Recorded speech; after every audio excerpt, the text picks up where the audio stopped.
Hello, everyone, and welcome to MisinfoDay. MisinfoDay is hosted by the University of Washington Center for an Informed Public in partnership with the Washington State University Edward R. Murrow College of Communication.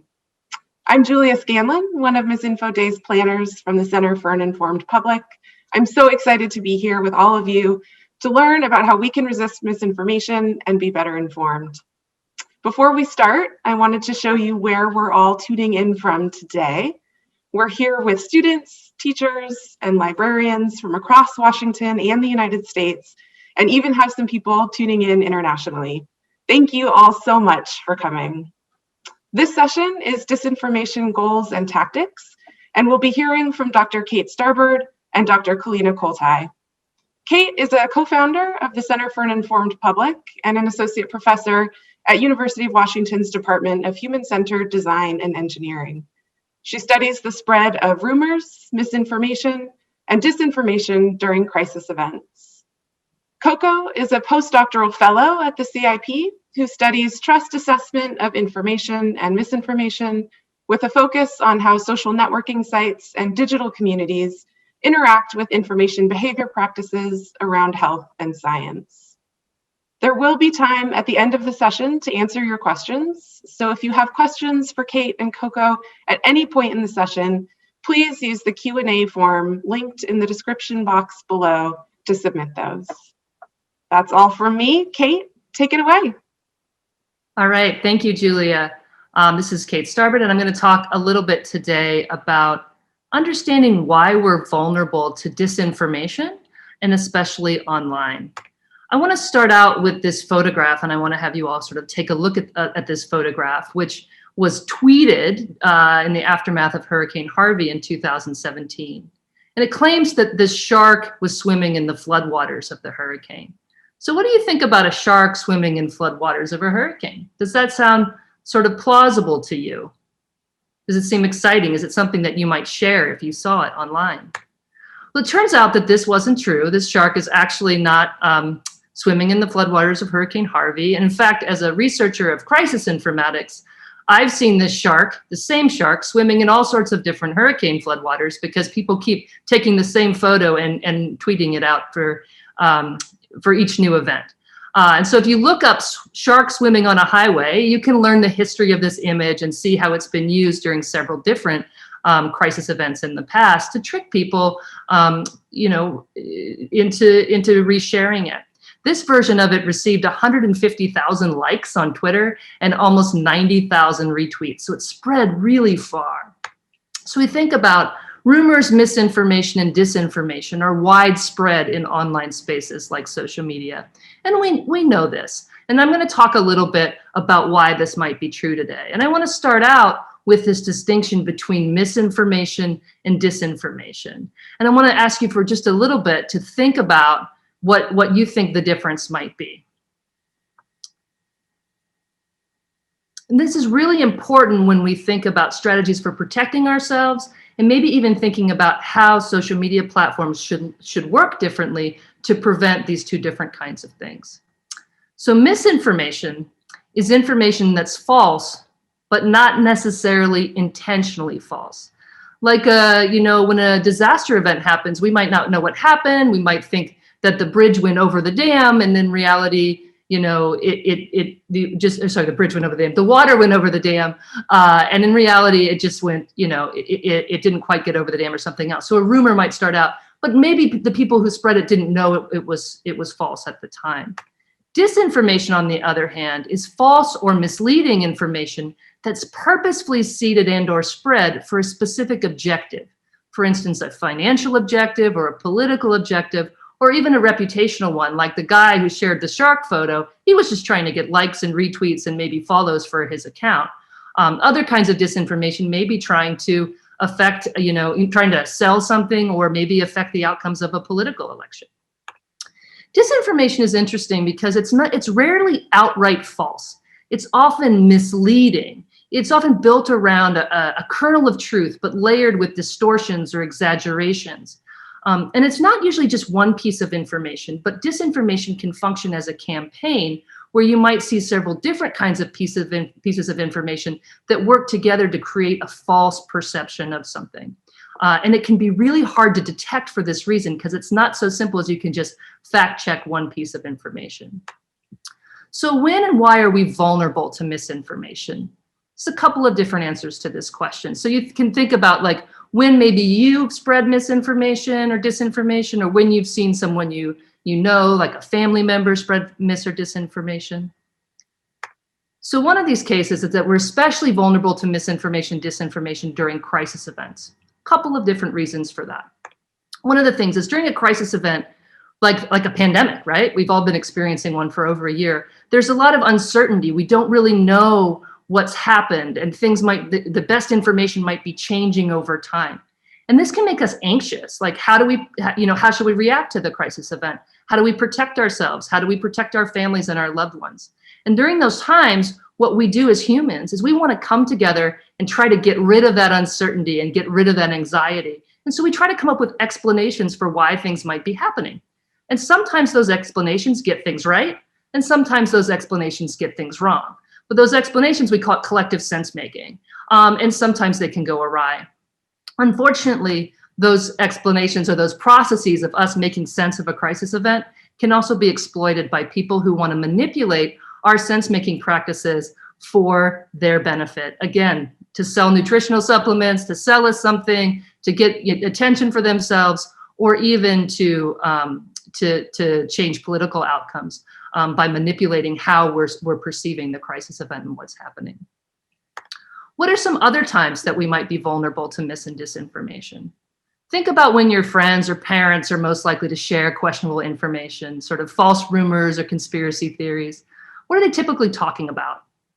What are they watching on TV or looking at on their Facebook pages when they're spreading misinformation, when they're spreading disinformation especially? I would say that a lot of that was probably political. It turns out that we're very vulnerable to spreading mis and disinformation when we engage online within our political identities. And I'm going to let that sit for you. Maybe some of you you don't feel like you're very politically active, or maybe you do, you care about a couple of different kinds of pieces of activism, or care about a couple things in the world. Just these are places where we can sometimes be vulnerable when we're really thinking that we're caring about something in the world, and we can sometimes be manipulated. So I want to give you a lesson from 2016. We're going to go back in time a little bit. And I want to think about actually the Black Lives Matter conversation.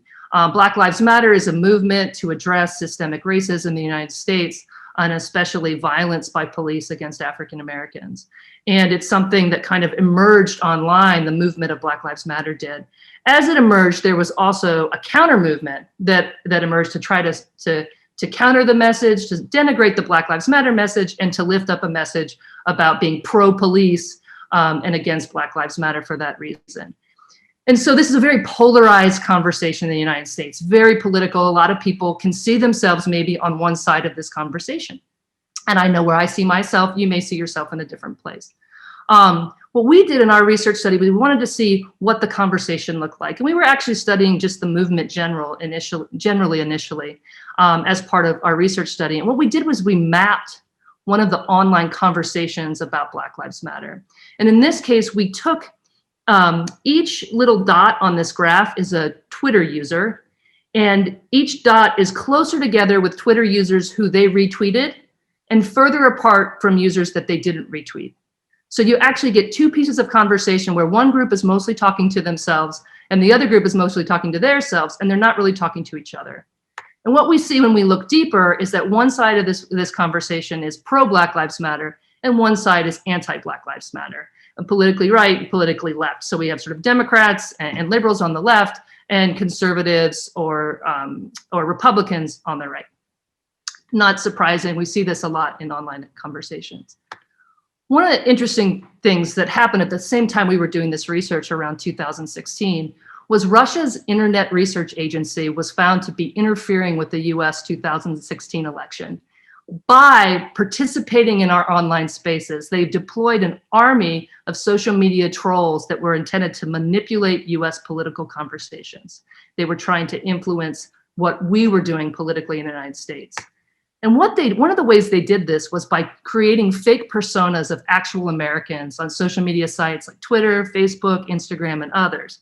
These are actual pictures of Russian trolls, the actual pictures they used. These are not the actual pictures of them. We have no idea what they look like, but they used pictures of Americans and in their profiles.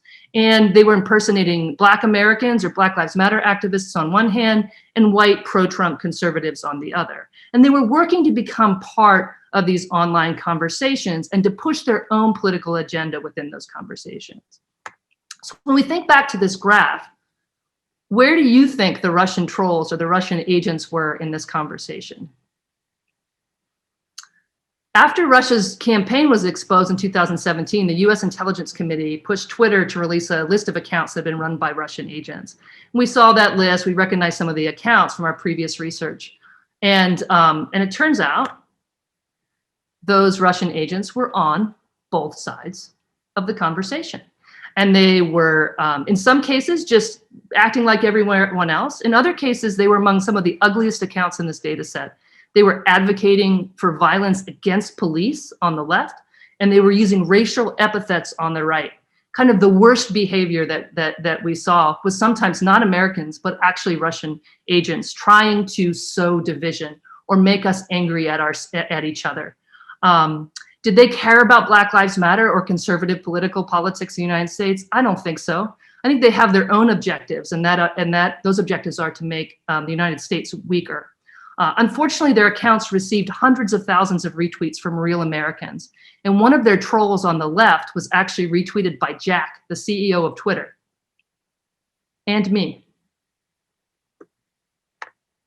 So here's a couple things we can think about. So disinformation affects people on both sides of the political spectrum, Republicans and Democrats. And disinformation targets political conversations and online activism. It's also bad for democracy. It makes us lose trust in information, in government, in our elections, and in each other.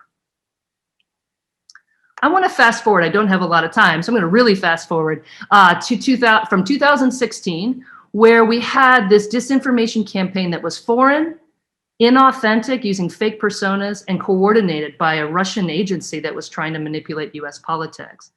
And I want to talk a little bit about 2020, where we saw another campaign, another disinformation campaign that was domestic. It was Americans using disinformation against ourselves. It was authentic. It wasn't fake accounts. It was actually real people using their own accounts, often blue check verified accounts. And it was collaborative. Nobody was organizing it. Lots of people were just acting together in ways that aligned with some of the same goals. And one of the things this campaign did was it claimed that our election was rigged or that someone was cheating. And this wasn't true. There's no evidence that there was widespread cheating in the election. Certainly there was no evidence that ballots were being printed by foreign companies. But over and over again, we saw people misinterpret things that they were seeing in the world that in ways, or lie about things they were seeing in the world in ways that tried to sow this narrative that we couldn't trust the election. In one case, we saw these people take a picture of a bunch of ballots in a trash can and say that the ballots, this meant that the election wasn't valid or that the election was somehow vulnerable. Well, these ballots weren't even from the 2020 election. They were from a different election. They were being recycled. They were already, they were worthless. They were invalid. But that's not how it spread. It spread in a very different way. We also had cases, that was on the right. On the left, we had cases where people were claiming that post office boxes were being removed in order to make it so the mail-in voting wouldn't be, so we couldn't trust it. No, this picture is actually of a place that was refurbishing the post office, the blue post office boxes. So people were taking, images of other things and saying those things made a difference in our election. And so we could see people picking up content to align with these false narratives in this very sort of participatory way. Maybe people that didn't even know that they were part of a disinformation campaign.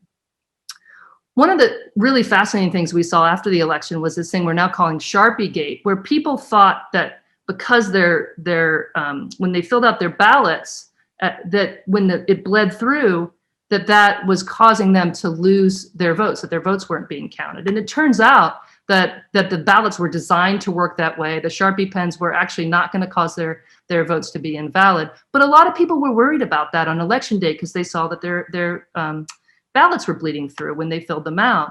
And we saw tweets with people that were kind of concerned that their vote might not count. And then tweets that began to have people being suspicious that someone was trying to make it so their votes wouldn't count. And eventually those suspicions turned to accusations that someone was purposefully trying to cheat them by giving them Sharpie pens.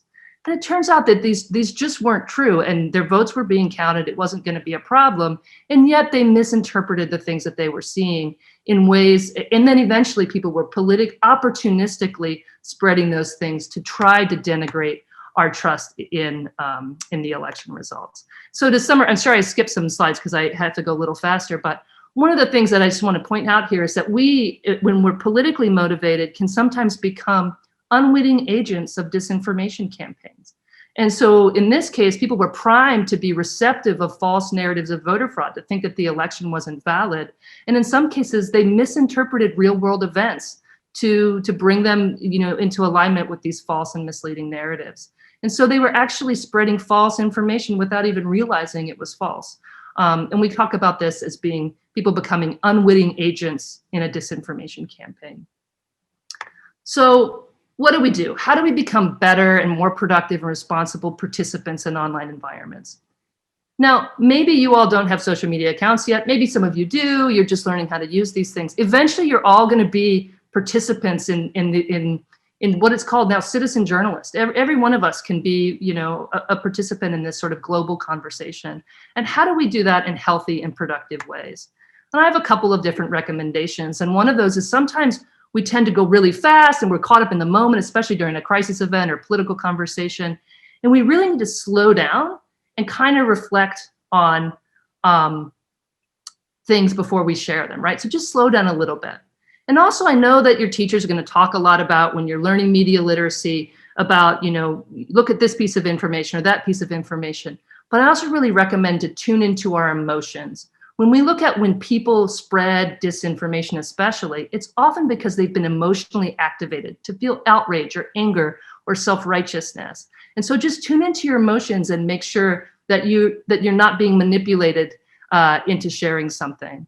Also, just check to make sure people are who they say they are. If you see someone in an online environment and they're saying, hey, join this or do this or retweet this, just kind of check to make sure you trust that that person is who they think, who they present themselves as before you pass along their content. And just learn how to take responsibility and correct ourselves and understand that everyone makes mistakes. We all are vulnerable to mis and disinformation. The most important thing is that we learn to recognize it and correct it. Correct it when we make mistakes, and then really correct others, but really carefully and with empathy and understanding it's not that it's a bad thing to do. It's something that we all may make mistakes, but we want to be better. And so let's help each other just create a healthier information environment. All right, so thank you all very much for your time. I'm going to quickly show a slide that thanks a lot of people and collaborators and everyone else. And then I am going to pass it off to Coco to talk more about misinformation, disinformation in the context of COVID, I believe. Hi, everyone. My name is Kalina Koltai. I also go by Coco, so you might have heard them all. Coco, I go by both. My parents gave me that name. And I'm really excited to talk to you today about particularly about health and and misinformation, particularly in the context of the COVID-19 vaccine. Kate here talked about crisis events and us being, vulnerable to misinformation. And, that is particularly relevant today in the context of not just COVID and COVID misinformation, but misinformation about the vaccine. So I thought it'd be really useful to focus on different types of mis and disinformation that you might see, particularly around vaccines. So I don't necessarily need to spend a lot of time because I assume like everyone's heard, but just so we're all aware, there's been a pretty big wave of concern about growing hesitancy around the COVID vaccine.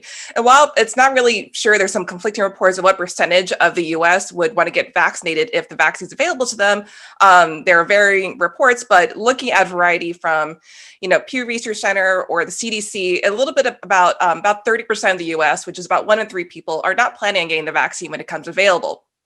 So, and this is a concern because ideally we want as many people to get inoculated as possible to promote herd immunity to help stop the spread of COVID. And while we don't have, there's many different reasons why people are vaccine hesitant. And we can definitely talk about that after the talk. But misinformation about vaccines seems to be a large part of this problem of why people don't want to get vaccinated. So let's talk about different types of dis and misinformation, particularly focusing on COVID vaccines. So misinformation, as Kate very lovely already did for me, so this is like a recap, is misinformation is often considered something that's incorrect or misleading, that's inadvertently shared to influence maybe public opinion or obscuring the truth. So there's not necessarily like a malicious intent. I've shared misinformation, Kate says we've all done it at some point. Even sharing a rumor is sharing misinformation. Versus disinformation is false information that's deliberately and covertly spread to order to influence public opinion and obscure the truth. So something that's often very deliberate. So you can imagine one person very deliberately sharing a piece of content that they know to be false, and then people sharing that content. And that's or sometimes, the difficult part in this is that, it's sometimes really difficult to tell the intent of persons. Sometimes people are very genuine in their attempt to share information, particularly when it comes to vaccines, because we want to all help protect everyone. But the difficult part is that misinformation doesn't mean it's 100% false. There's a lot of gray or things are decontextualized. So if you talk about this, I actually would have used this model that's set out by First Draft News about 7 types of mis and disinformation. And I know you don't have to read this because we're going to go through it right now. So the first one I would talk about is something called fabricated content. I think this is what most people think about when they think about mis or disinformation, or if heard the term fake news. So the example here I have on the right is a tweet from someone who is claiming that the COVID vaccine turns the body into an operating system. I'm going to say this is completely not true. The vaccine does not turn your body into an operating system, but someone could put out a content like this and it's completely fabricated. And this is almost like it can be often very malicious, but we can easily fact check that. Another type of something is manipulated content. And this is content that often includes distortions of genuine information or imagery. So the example I have here on the right was something that came out a few weeks ago from a beach in Israel, where someone said look, there are chairs and areas set up that are only reserved if you're vaccinated. This is an absolutely manipulated image. They do not have these chairs, just regular green chairs, but this bit of misinformation or disinformation from the person who created that content was spreading out around circles, falling into a narrative saying that that there's going to be different rights afforded to people who are vaccinated. So always and this could be tricky. There's different tools we can use to detect whether something is manipulated, often using reverse Google image search, for example. But this is just one of the many types. Another type of content you'll see is something called imposter content. This is content that involves genuine, impersonating genuine sources, and often using branding of an established news agency or organization. So one thing we've already been seeing is that there have been these fake websites set up by scammers to tell people you can sign up here. They collect their information, or even something below false information about COVID or the vaccine that use UNICEF branding, but not officially from UNICEF. And so this is really dangerous misinformation or disinformation, because it looks like it could be legitimate. And it takes a lot more extra work to try to figure out that this is actually not true. Another type is this idea of false context. This is when genuine content is shared, but with false contextual information, or maybe decontextualized from the original source. So the example I have here on the right is an article that says, CNN says, don't be alarmed if people start dying after taking the vaccine.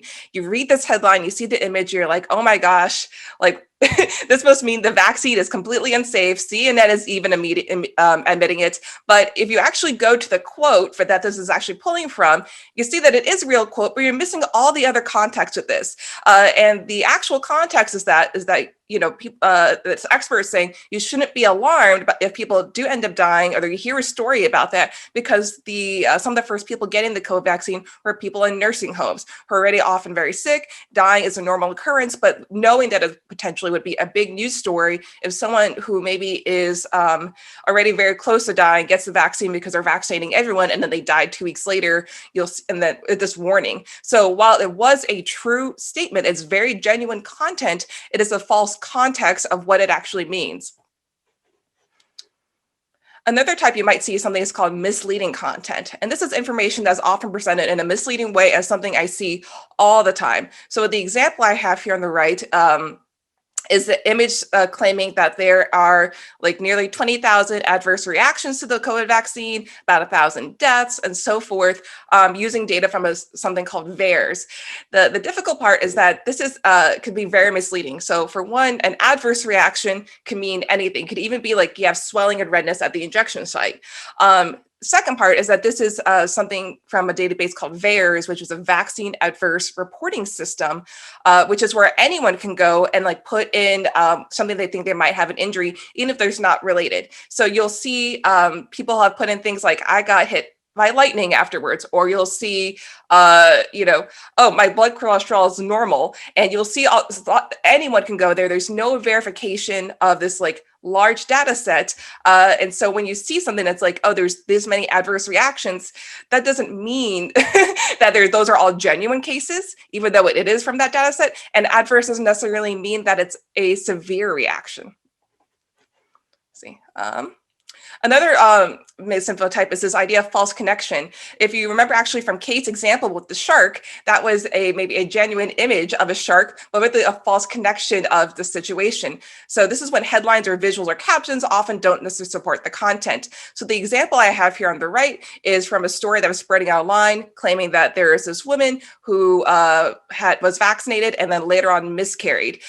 So the woman that's talked about in the story is not actually related at all to this image. This is not an image of the woman. This is an image of someone else from another time showing this imagery, but it is used to imply that this is the woman who was vaccinated and then later miscarried.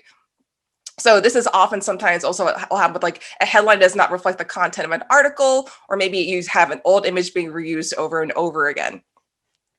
And finally, this is probably the one that I get least worried about, but probably get my own personal joy from, is like satire or parody. So these are often humorous but false stories presented as if they're true, but they might unintentionally fool readers. So for example, there's a website called The Onion that does a lot of parody content. And they have this headline that says the CDC announces children will be the last to receive the COVID vaccine because what are those little twerps going to do about it? And so this is a joke article, but you can imagine someone potentially seeing this and thinking like, oh my gosh, I can't believe the CDC said that. How terrible. So since I'm going to speed through a little bit as well. But the thing about we talk about when we think about misinformation, whether it's about vaccines or politics or just something that could be very, interesting about like crisis events, like we often share this, not just in person, but particularly on social media. And algorithms for all these different social media platforms can potentially create something that's called an echo chamber to show us content that could be more and more extreme and following that. So particularly when we think about vaccine misinformation or political misinformation, you like one type, you'll potentially be shown more and more of that similar content. And these platforms are not really designed really well for civic debate. So we saw very little interaction between, say, the left and the right on on about Black Lives Matter. And this can promote really engaging in misinformation that you are susceptible to. And the truth is that there is often more value in, user interactions and engagements than telling the truth. So staying longer on a platform, engaging clicks, seeing more ads is something that's often like really valuable to companies. There's a article that came out about a study that was conducted by Facebook that showed that when they removed posts or hid posts that were quote unquote bad for the world, and people left the platform. But if you showed them that, it made people stay on the platform longer. So there's often this really difficult conversation about who is incentivized to keep misinformation available. It's maybe not just always the people who are producing this information, but even the platforms in which we access it. And each platform has their own strengths and weaknesses, but ultimately they're meant to connect people and information, and that's something they do very well. They do connect people, and they do connect you to misinformation, or in some cases, misinformation. And one of the big benefits about the internet is that you can easily access any bit of information you want at an instant.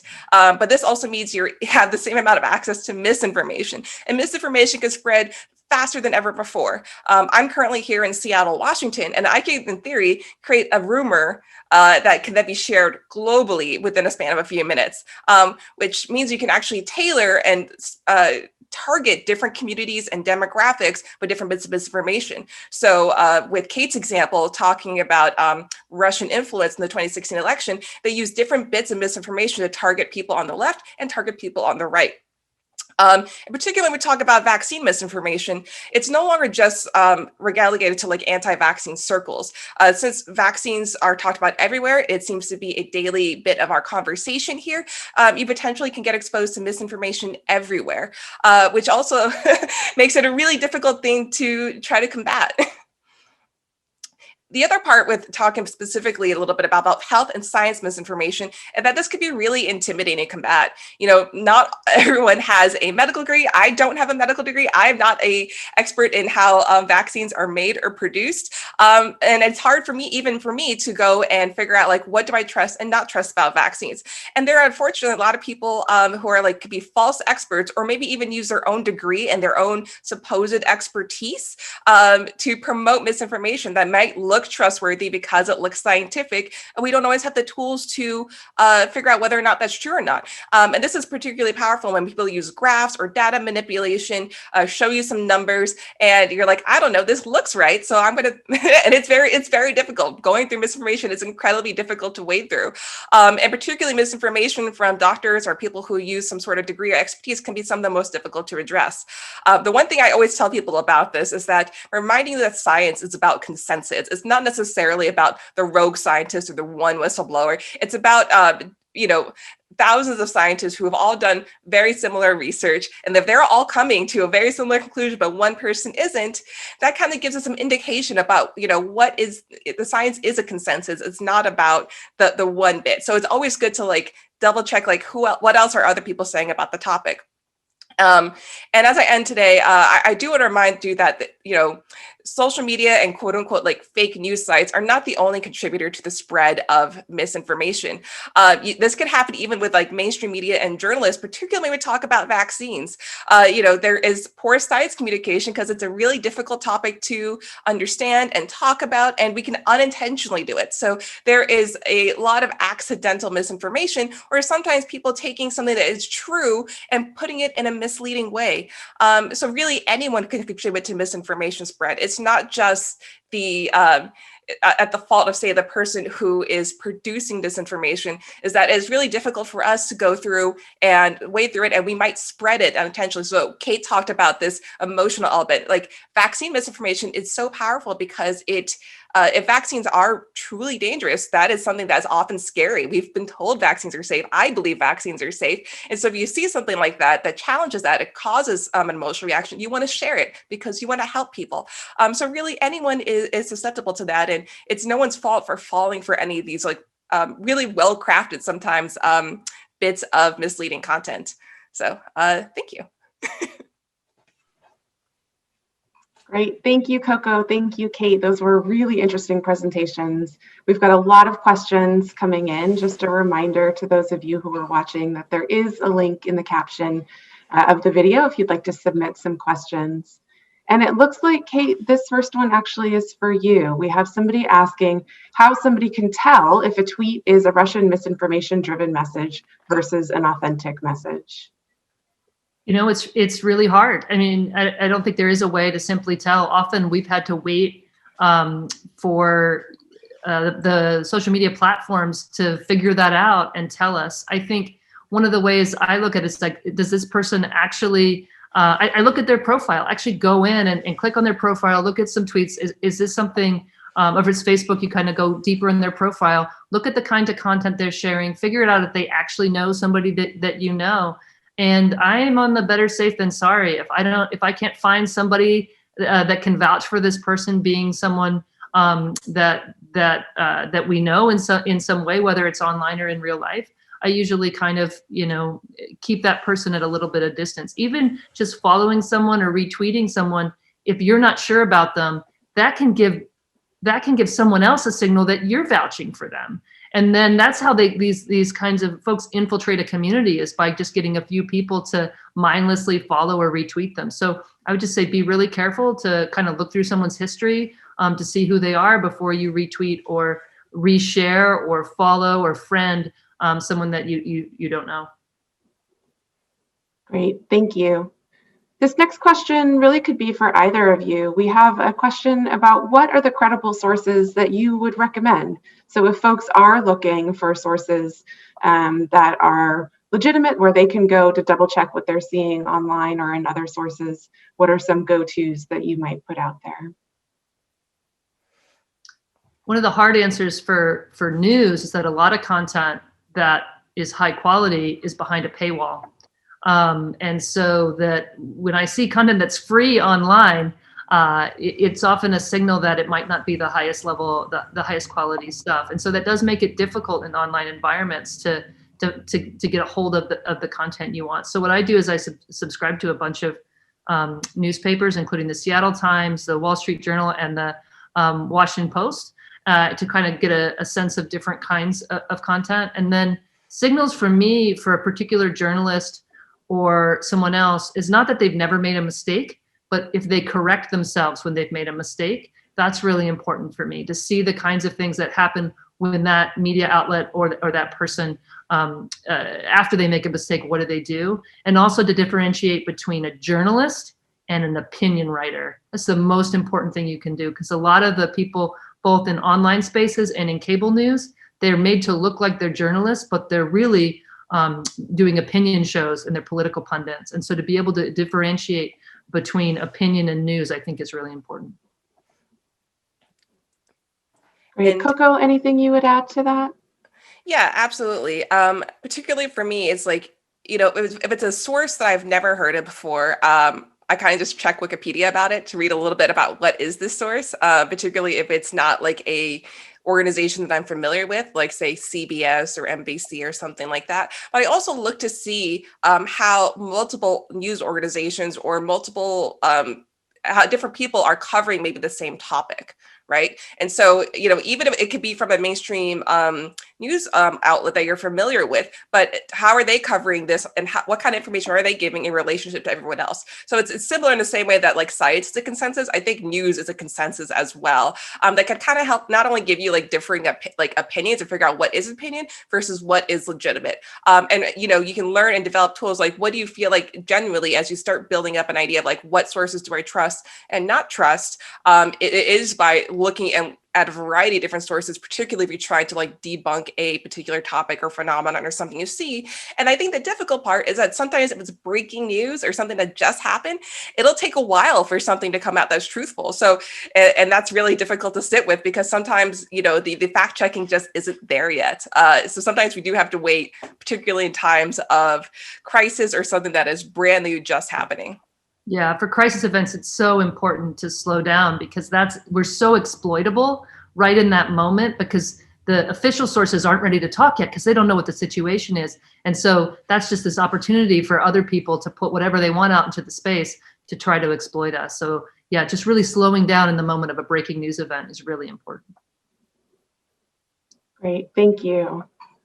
Our next question comes from somebody who's asking, if I have a friend or a family member who has posted something and I know that it's not true, or it's not verified, or it's coming from a source that doesn't seem legitimate, what advice do you have for how I might talk to that person, what I might say to that person to have a productive and respectful conversation? Coco might have a different answer on that.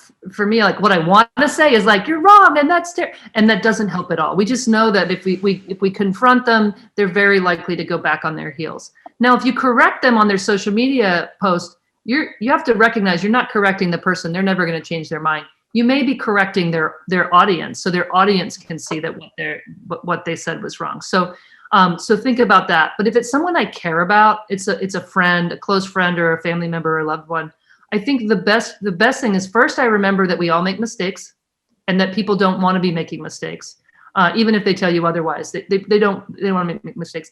And then I try to correct them privately. So do a private message and say, hey, by the way, I don't think this is correct. Give them some evidence of where they can find the correct information, and then just say, hey, you might want to take this down, or you might want to add a note to say that this has been corrected. And if they don't, they don't, and that's okay too. But try to do it a little bit privately. If you do it publicly, for someone you care about, you may ruin that relationship. My answer is actually not that different from Kate's. I do sometimes want to like tell people that they're wrong, but definitely just telling someone that they're wrong it's never the way to try to convince someone that they actually are wrong. And I think this varies by context, but I think if it's particularly someone that you know, I think you're in an actually very powerful position. You're in a better chance of reaching them than say someone who you don't know, a complete stranger. And so I've seen this happen with my own friends and colleagues, and I see something that if it's something that's pretty like not harmful whatsoever, just sort of like they posted something that is like an outrageous headline, and I like, I'll message them and be like, hey, I actually think this has been debunked, and I share them some sources, and I leverage my own relationship with them to say like, hey, here are some sources, we can talk about it. And then they usually end up taking the content down.